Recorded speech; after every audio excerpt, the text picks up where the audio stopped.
3 കാരണങ്ങൾ കൊണ്ടാണ് ഞാൻ അവിടെ നിന്നപ്പം മാറിക്കളഞ്ഞത്. ഒന്ന്, എൻ്റെ ഒരടി കൊണ്ടാൽ അവൻ അപ്പം ചത്തുപോകും. അങ്ങനെ അവൻ ചത്താൽ അവിടെ താമസിക്കുന്ന രൂപയെ അത് കുഴപ്പത്തിലാക്കും. 3, ഒരു നിമിഷം എനിക്കൊരു സംശയം തോന്നി, അവൻ രൂപയുടെ ബന്ധുവോ മറ്റോ ആണോ എന്ന്. ആരാണവൻ? അവരെ അവൻ എന്തിനു തല്ലി? അവന്റെ പേര് കിരൺ. അത്രേ സാറിപ്പം മനസ്സിലാക്കിയാൽ മതി. ഓക്കെ, അത് പോട്ടെ. രൂപ എന്തിനാണ് പെട്ടെന്ന് ഇപ്പം നാട്ടിലേക്ക് പോകുന്നത്? കുറച്ചു ദിവസം കഴിഞ്ഞാലും വലിയൊരു തുകയുടെ പോളിസി എടുത്ത് രൂപയെ സഹായിക്കണമെന്ന് വിചാരിച്ചിരിക്കുകയായിരുന്നു ഞാൻ. സാറിന്റെ പോളിസി കിട്ടിയാലും ഇനി എനിക്ക് എന്റെ ടാർഗറ്റ് തികയ്ക്കാനാവും തോന്നുന്നില്ല. എങ്കിൽ ടാർഗറ്റ് തികക്കാൻ പറ്റുന്ന പോളിസി ഞാൻ എടുക്കാം. രൂപയപ്പ എന്റെ സുഹൃത്താണല്ലോ. അത് മാത്രമല്ല സാർ, വേറെയുമുണ്ട് പ്രശ്നങ്ങൾ. ഞാൻ ചെന്നൈയിലോ ബാംഗ്ലൂരോ മറ്റോ പോയാലോ എന്ന് ആലോചിക്കുകയാണ്. അയ്യോ, വേറെ വഴിയില്ല സാർ. എന്ത് പറ്റി രൂപ? എന്തിനാ കരയുന്നത്? പറയൂ. പരിഹാരമില്ലാത്ത ഒരു പ്രശ്നവും ഇന്ന് ഇന്ത്യയിലില്ല. കരയാതെ കാര്യം പറയൂ.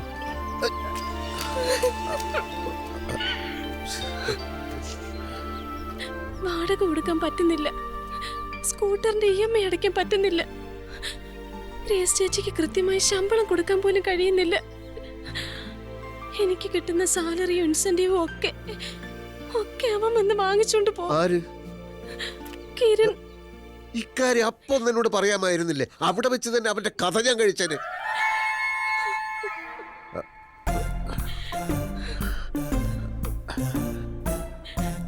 അവൻ എന്താ രൂപയുമായി ബന്ധം? എന്റെ അച്ഛനും കിരണിന്റെ അച്ഛനും ബിസിനസ് പാർട്ട്നേഴ്സ് ആയിരുന്നു. രണ്ടുപേരും ഇന്ന് ജീവിച്ചിരിപ്പില്ല. 12 ലക്ഷത്തോളം രൂപ അച്ഛൻ കൊടുക്കാനുണ്ടായിരുന്നു എന്നാണ് പറയുന്നത്. കുറച്ചൊക്കെ ഞാൻ വീട്ടി. ബാക്കിയുള്ള 10 ലക്ഷത്തിന് വേണ്ടിയായിപ്പോ. ആ ചെറ്റക്കെന്താ ജോലി? സാർ കണ്ടില്ലേ, അതൊക്കെ തന്നെ ജോലി. ഈ പറഞ്ഞ പ്രശ്നത്തിന്റെ പേരിലാണെങ്കിൽ രൂപ ചെന്നൈയിലും ബാംഗ്ലൂരും ഒന്നും പോകേണ്ടി വരില്ല. ഇപ്പോൾ ഉള്ള സ്ഥലത്തുനിന്ന് പെട്ടെന്ന് താമസം മാറ്റിക്കും. അവന് കണ്ടുപിടിക്കാൻ പറ്റാത്തൊരു സ്ഥലം ഞാൻ കണ്ടുപിടിക്കും. ഇൻഷുറൻസിലെ ജോലി ചെയ്യുകയോ ചെയ്യാതിരിക്കുകയോ ആവാം. രൂപയെ ഞാൻ എന്റെ പ്രൈവറ്റ് സെക്രട്ടറിയായി നിയമിച്ചിരിക്കുന്നു. എത്ര ശമ്പളം വേണം? സാർ, എത്ര വേണമെങ്കിലും ചോദിച്ചോളൂ. എന്തിനാണ് സാർ എന്നെ പോലുള്ള ഒരാൾക്ക് വേണ്ടി ഇങ്ങനെ ബുദ്ധിമുട്ടുന്നത്? രൂപ ഇപ്പോ എനിക്ക് വെറും ഒരാളല്ല. എന്റെ സൗഹൃദത്തിന്റെ ആഴവും പരപ്പും എത്രയാണെന്ന് രൂപയ്ക്ക് അറിയില്ല. ഇനിയുള്ള ദിവസങ്ങൾ അതറിയാനുള്ളതാണ്.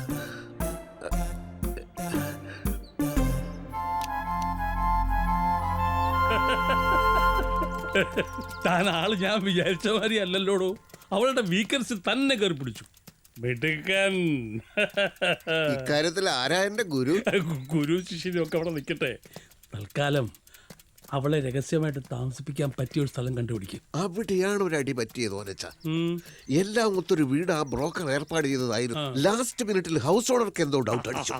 തന്റെ ആക്രാന്തം കണ്ടപ്പോ സെറ്റപ്പ് കേസാന്ന് അയാൾക്ക് മനസ്സിലായി. അതെ, അല്ലെങ്കിൽ ഇന്നലെ ഞങ്ങളുടെ ഫസ്റ്റ് നൈറ്റ് അല്ലായിരുന്നു. ഇനിയിപ്പോ പെട്ടെന്നൊരു വീട് തപ്പിയെടുക്കാൻ പ്രയാസാണ്.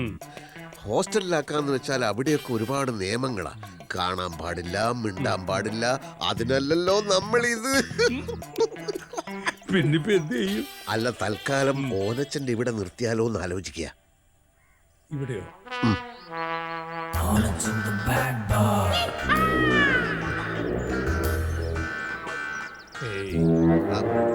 ഏറിയാലൊരു 2 ദിവസം. അപ്പോഴേക്കും ഞാൻ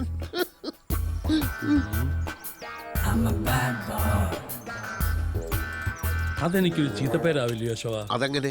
ഭാര്യയോ മക്കളോ പെട്ടെന്ന് വന്ന് കയറിയാൽ അവരെ പെട്ടെന്ന് ഫോൺ വിളിച്ച് പറ വേളാങ്കണ്ണിയിലോ എടത്താപ്പള്ളി പെരുന്നാളിലോ പോവുകയാണെന്ന്. തനിക്ക് വളം വെച്ച് തരുകയും ചെയ്തു, കാര്യങ്ങൾ ഇവിടം വരെ എത്തുകയും ചെയ്തു, പാതി വഴിക്ക് കൈവിട്ട് ഒഴിയാന്ന്. അതെ അതെ, അതാണ് ഞാൻ പറഞ്ഞത്. ഇവിടെ ആകുമ്പോൾ എനിക്ക് ഫ്രീ ആയിട്ട് കൈ കിട്ടുകയും ചെയ്യും. വരുന്നിടത്ത് വെച്ച് കാണാം. വരാൻ പറ.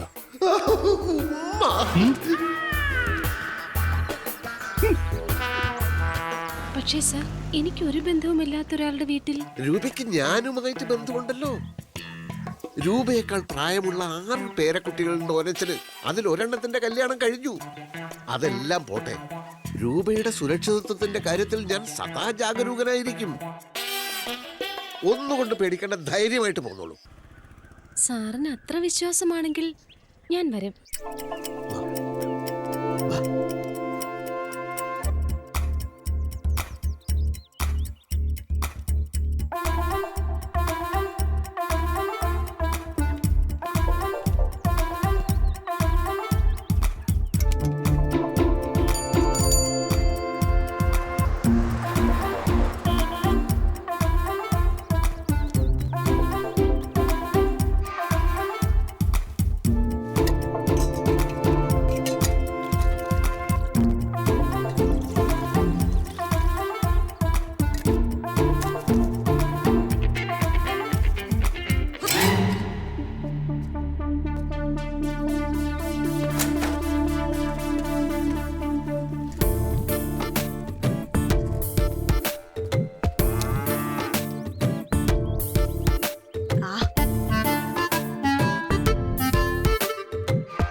Hornets in the back.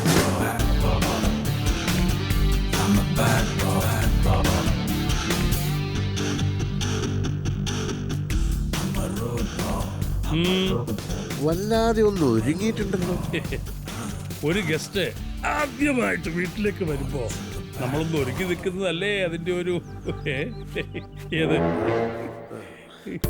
ഓനച്ചിനെയും പശുവിനെ കുളിപ്പിക്കോ, പുല്ലിയെത്തോ, മാർക്കറ്റിൽ പോവോ ഒക്കെ വേണമെങ്കിൽ ആവാട്ടോ. ഞാനിവിടെ ഉണ്ടല്ലോ. ഓനച്ചന്റെ ഒരു കാര്യത്തിനും മുടക്കം വരാൻ പാടില്ല. ഛെ, ഒരു ഗസ്റ്റ് വരുമ്പോ ഉടമസ്ഥൻ വീട്ടിലുണ്ടാവണ്ടേ? അതല്ലേ അതിന്റെ ഒരു മര്യാദ. അതിന് ഓനച്ചനെ കാണാനല്ലോ അവള് വരുന്നത്. ആരെ കാണാൻ വരുന്നു എന്നുള്ളതല്ല, എവിടേക്ക് വരുന്നു എന്നുള്ളതാണ് വിഷയം.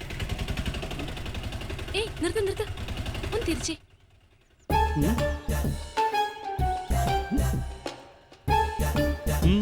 ഈ രണ്ട് കൃതാവിലും നരയുണ്ടായിരുന്നല്ലോ. ഓ, അത് ഞാനും കറപ്പിച്ചു. എന്തിന്? ഇയാള് തല മുഴുവൻ കരിയെ മുക്കി നടന്നിട്ട് ഞാൻ ചോദിച്ചില്ലല്ലോ എന്തിനാണെന്ന്.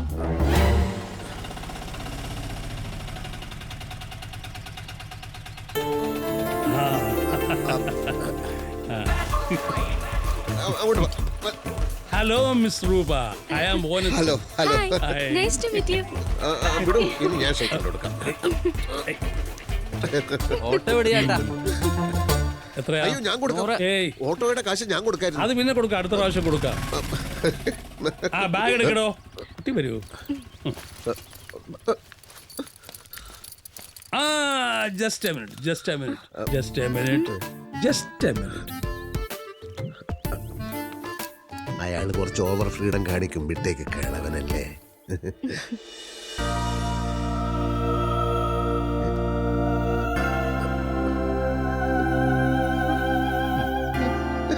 പിടിക്ക. എന്നിട്ട് വലതുകാല് വെച്ച് ഐശ്വര്യമായിട്ട് അകത്തോട്ട് കയറി. ഈ മെഴുകുതിരി, ഞാനും രൂപയൊക്കെ ഹിന്ദുക്കളാ. വെളിച്ചത്തിന് എവിടാടോ ജാതിയും മതമൊക്കെ? ഗൃഹപ്രവേശത്തിന് അഗ്നിയുടെ സാന്നിധ്യം നല്ലതല്ലേ കുഞ്ഞെ? അത് ഈ കുട്ടി സ്ഥിരതാമസത്തിന് വന്നൊന്നും അല്ലല്ലോ. ഒരു ദിവസമെങ്കിലും താമസിക്കുമല്ലോ. ഒരു കഥയില്ലാത്തവന്. മോള് വരൂ, വരൂ. ആ, വലത്തുകാല്. ആ, ആട്ടെ.